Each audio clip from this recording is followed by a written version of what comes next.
Bonjour Sophie, je vous remercie de m'accorder cet entretien. Donc vous êtes directrice entre autres de Digital Campus, mais de plusieurs écoles, très engagée en matière de pédagogie, d'apprentissage collaboratif. Un mot sur vous et puis après, est-ce que vous pourriez me donner un exemple de qu'est-ce que c'est qu'apprendre ensemble dans votre environnement ? Eh bien, écoutez, avec plaisir. Je vous remercie de m'avoir convié à participer à votre blog. J'en suis très touchée. Oui, je dirige aujourd'hui le campus de Bissy, qui est un campus qui fait partie du groupe Studialis et qui rassemble 4 écoles, 2 écoles de management, ESARC et l'ESG Toulouse, et 2 écoles du pôle Art et Création, Digital Campus et Écran.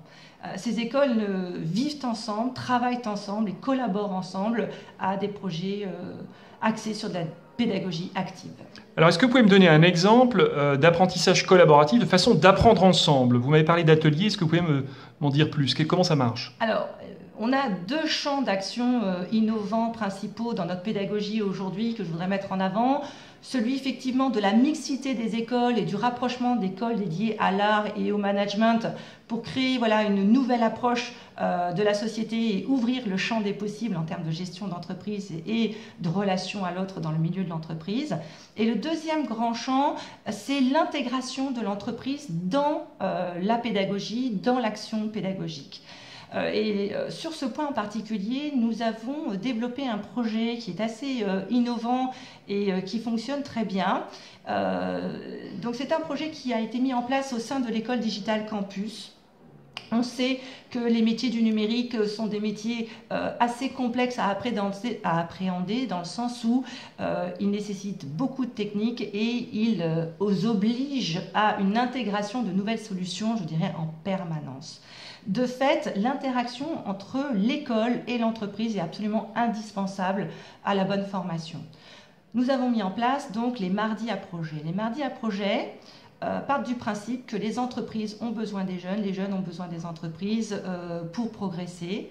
Et donc, chaque année, au mois d'octobre, une vingtaine d'entreprises pitchent devant les étudiants pour bénéficier de leur soutien pendant 6-8 mois sur la réalisation d'un projet concret qui sera soutenu quelques mois plus tard, donc, et qui doit apporter des réponses concrètes à l'entreprise qui aura été sélectionnée par les étudiants.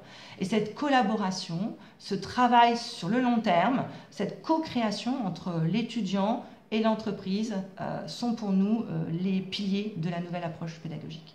Ces projets sont-ils coachés, accompagnés par des formateurs de l'école? Absolument, c'est une équipe pluridisciplinaire, technique, organisationnelle, managériale, linguistique, qui travaille de manière collaborative avec les étudiants. Et ce qui est très intéressant aussi, c'est de savoir que les étudiants sont eux-mêmes en équipe projet transverse, c'est-à-dire que vous avez les masters deuxième année qui vont encadrer les masters première année, les bachelors troisième année, bachelors deuxième année, première année. Et donc, ils sont aussi eux-mêmes chefs d'équipe avec des débutants, des confirmés, comme ils vont pouvoir rencontrer ces situations sur le terrain en entreprise. Quelle est la posture de ces coachs? Comment ils accompagnent, comment ils facilitent le processus d'apprentissage entre les étudiants entre eux, puis les étudiants en projet et les entreprises? Il y a 2 niveaux de coaching. Il y a le niveau de coaching 1 qui est l'accompagnement de l'étudiant manager. Et là, il y a effectivement des réunions de travail et des sessions particulières qui sont dédiées à ces chefs d'équipe. Et il y a un accompagnement, donc tous les mardis à projet, et une disponibilité de ces acteurs de compétences qui forment comme un cabinet support conseil. Et chaque équipe d'étudiants, qui est constituée comme une équipe technique, va solliciter, soit par rendez-vous, soit de manière plus spontanée, l'intervenant, l'expert, en fonction des besoins, des compétences. Si je comprends bien, on a complètement inversé la démarche. C'est l'étudiant qui demande le contenu dont il a besoin quand il le rencontre dans son projet. Et oui, bienvenue dans le nouveau monde de la pédagogie active. Merci beaucoup. Avec plaisir.